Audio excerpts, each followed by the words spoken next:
Well, let's look now at what you've been saying on Twitter.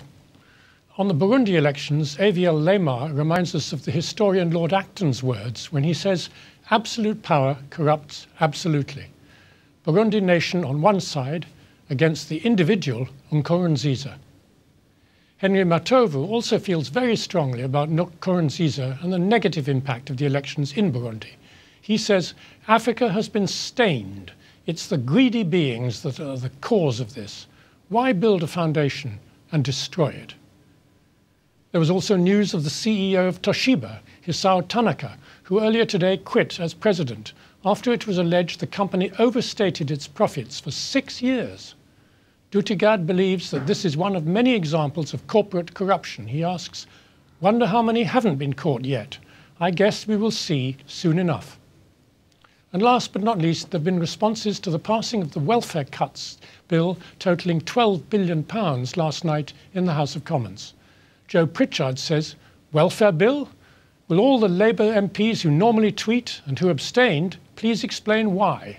The silence is deafening."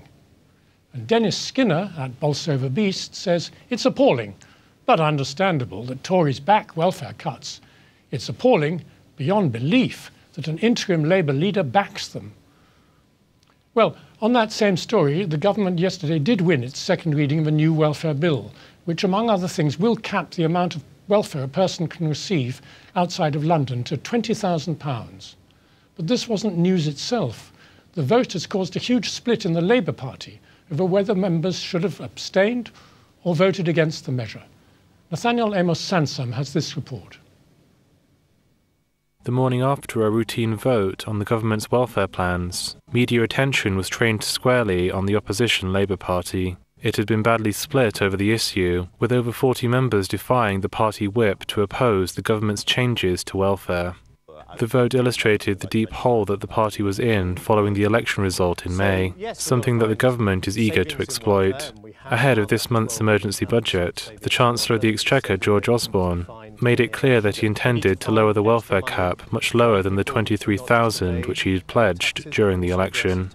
I think more broadly, you do have to look at the benefit system and the welfare system and make sure it is fair for working people. You know, it is not fair, for example, that people out of work can earn more than people in work. So we're going to cut the benefit cap, as we said in our manifesto, to £23,000 in London. But I can tell you today it will be lower in the rest of the country. We're also going to make sure that those on high incomes in subsidised council housing pay something closer to the market rent, because that's fair. We've got to have a welfare system that is fair to those who need it, but also fair to those who pay for it.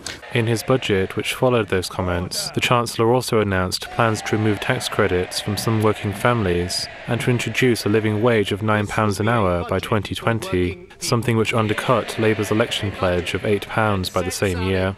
The government's intentions on welfare policy opened up deep divisions within the Labour Party, which is currently without a leader following the resignation of Ed Miliband in May. Last week, the party's acting leader, Harriet Harman, made the controversial decision to drop Labour's opposition to changes to the welfare budget, saying that the party needed to accept that it had lost the argument on the issue. The move provoked a great deal of hostility among Labour MPs, including members of the shadow cabinet. One MP said during the debate on the bill that he would, quote, swim through vomit to oppose it. A compromise of abstention on the vote was then put forward by the Labour leadership, along with a carefully worded motion designed to unite the party. But despite this, 48 Labour MPs voted against the bill outright, alongside members of the SNP, the Liberal Democrats, and the single Green MP. The controversy over welfare comes as the party's leadership election enters its final month. 3 of the 4 leadership candidates backed the abstention, with 1 voting against. Liz Kendall was the most supportive of Harriet Harman's position on the issue, but Yvette Cooper and Andy Burnham, while ultimately backing the abstention, were said to be deeply uneasy in doing so. The veteran left-winger Jeremy Corbyn voted against the bill and led the group of 40 MPs who voted with him, something which may aid his leadership campaign in the short term. As Parliament prepares for the summer recess, a month of soul-searching awaits Labour. Demoralised at losing an election many thought winnable until election night, and facing increasing internal conflicts, the issue of welfare has shed light on many of the internal fissures, which the party will have to confront in the years ahead. Well, joining me to discuss this in the studio here is Murad Qureshi, who's a Labour member of the London Assembly. Welcome, Murad, to the show. Is this a very damaging split for Labour, or is it part of a normal debate? Well, it was an extraordinary evening when we heard what had happened. And quite honestly, abstaining and then amending really fell into the Tory political game, and that's the most frightening thing about it.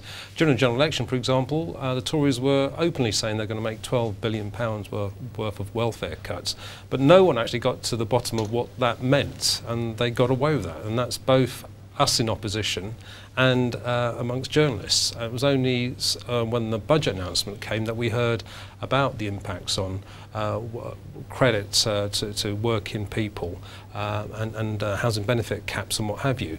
And dealing with the nitty-gritty, I think it's very, very important that we show our opposition and also present an alternative. And I don't think that was shown last night at all. Well, the remarkable thing was the Lib Dems opposed it. They used to be in the coalition government with the Tories. Well, I think they've got to explain their position, and that's why, for example, the Scottish nationalists were able to, dare I say, take the mick out of the parliamentary party, that they are effectively the opposition. Now, the numbers aren't there for them to be the opposition, but it does show that the sands are moving in a way that I don't think should be. We shouldn't forget, actually, how adversely this is going to affect a lot of minority communities who may be watching this programme this evening.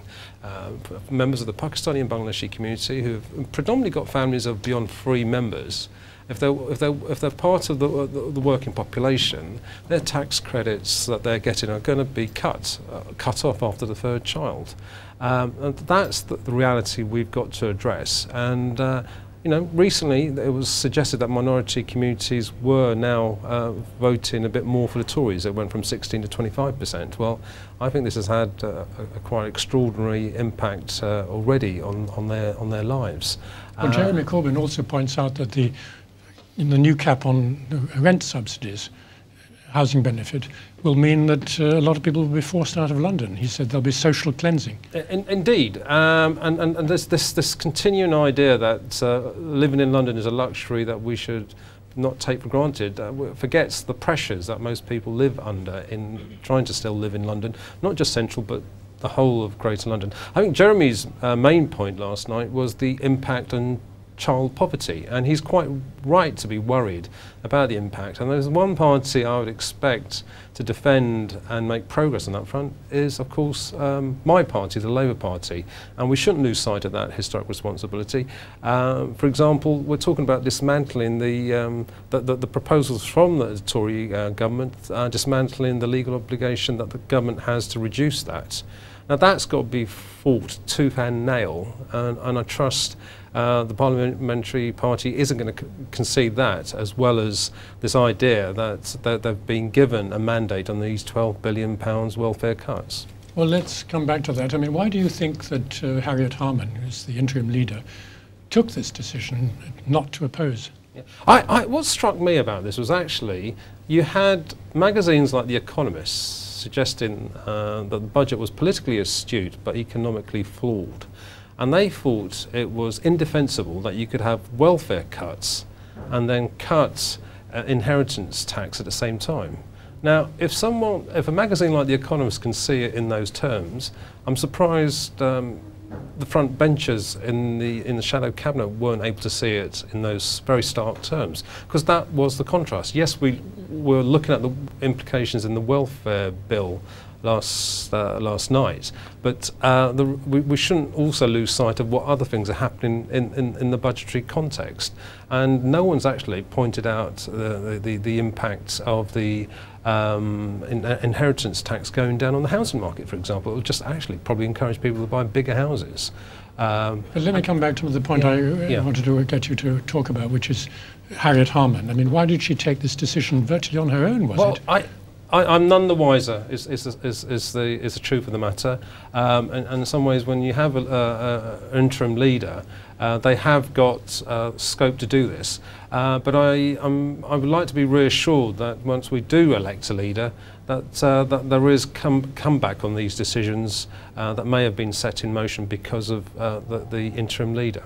Now, she claims that the Labour Party lost the argument about welfare cuts and benefits and so on, and that's why they have to modify their position. I mean, do you think Labour has lost the argument? I don't accept that at all. I think what we didn't do was expose what the £12 billion worth of welfare cuts were about. We only found out when we had the budget announcement 2 weeks ago. That should have been exposed much more clearly during the election, so the electorate knew what they were signing up to. I'm sure many elements, like the minority communities that voted for Tory for the first time, didn't realise what impact it may well have on their household incomes, or that the third child and the fourth child will be adversely affected in the tax credits that they got. That wasn't made clear, and I think that's where they failed very, very badly, I think, during the general election campaign. And those critical questions have got to be asked in a much more broader context as well. I mean, by accepting these notions that welfare cuts are necessary, we've forgotten actually that this is going to cut into not just the poorest of the poor, but actually on the economic front, it will reduce aggregate demand in some of the poorest neighbourhoods, and I'm not sure that's what we want if we want to grow ourselves out of these budget deficits that we've got annually on the public finances. Now, what about the leadership contest? I mean, 3 of the 4 candidates abstained. Jeremy Corbyn opposed the government bill. Do you think it will help his chances? I suspect in the membership, probably, yes. There's no doubt. I think there will be. It will help Jeremy's campaign. But the other interesting thing I noticed as a London Assembly member is that 3 of the 5 mayoral candidates, Diane Abbott, David Lammy and Sadiq Khan, also voted against the welfare bill proposal. So I think it will also have an impact on our mayoral contest, and it's quite intriguing that in some ways our 3 minority ethnic candidates for the mayoralty have seen it this way in very clear terms. I do think that has to be taken on board, and with an audience watching this programme, there's no doubt it will have an adverse impact on communities like the Pakistanis and Bangladeshis in the East End. Interesting enough, the FT did a survey before these proposals came up for the Chancellor's budget, and clearly places like East Ham, West Ham, Tottenham would be incredibly affected, where they've got 60% of working households are dependent on these tax credits. Now, the minimum wage income and wage per hour was offered, but that really doesn't make up for the losses, and there's no interim strategy to go from one to the other. I mean, one of the interesting things is Harriet Harman herself is a London MP. Indeed. Yeah, and she has got a constituency with a lot of African communities. I'm aghast that she hadn't really felt that and seen the impact.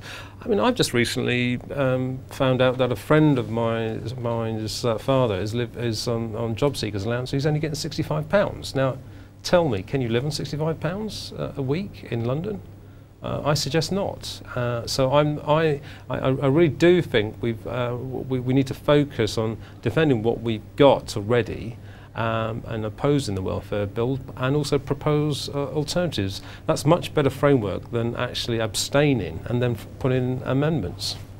But the leadership contest will come to an end, and has in September, I think. Yes. Has the party, do you think, really looked properly at the reasons why they lost the last election? Well, I've got to confess, I haven't been to any of the hustings, but I've got a sense from the party memberships from CLPs in London, and I think actually the number of nominations that both Jeremy and Andy Burnham have got, they're about 70 each, whilst I think Yvette's got about 40-odd nominations from CLPs, whilst Liz has got less than 20 or 30. Says a lot. I think that's where the mood is for party activists. Whether that reflects the whole of the membership is another thing altogether. No, because of course the nominations are just advisory. Yeah. Each person has their own vote, each member. But I certainly, going by the discussions I've seen at the constituent parties, there's no doubt a sense that, the nominations themselves show that Jeremy's just ahead of Andy Burnham. Well, on that note, thank you very much, Murad Qureshi. I'm afraid that's all the time we have for this episode of The Report. I want to thank all the guests on the various segments of the programme, and thank you, of course, at home for watching, taking the time. You can keep up with us on Twitter by following @Islam Channel by using the hashtag #TheReport. Now, he might be one of the most well-known people in the world of sport, but even Roger Federer has to have a name tag sometimes. We leave you with scenes of him as he visits a child care centre in Malawi that was helped by the educational foundation that he set up.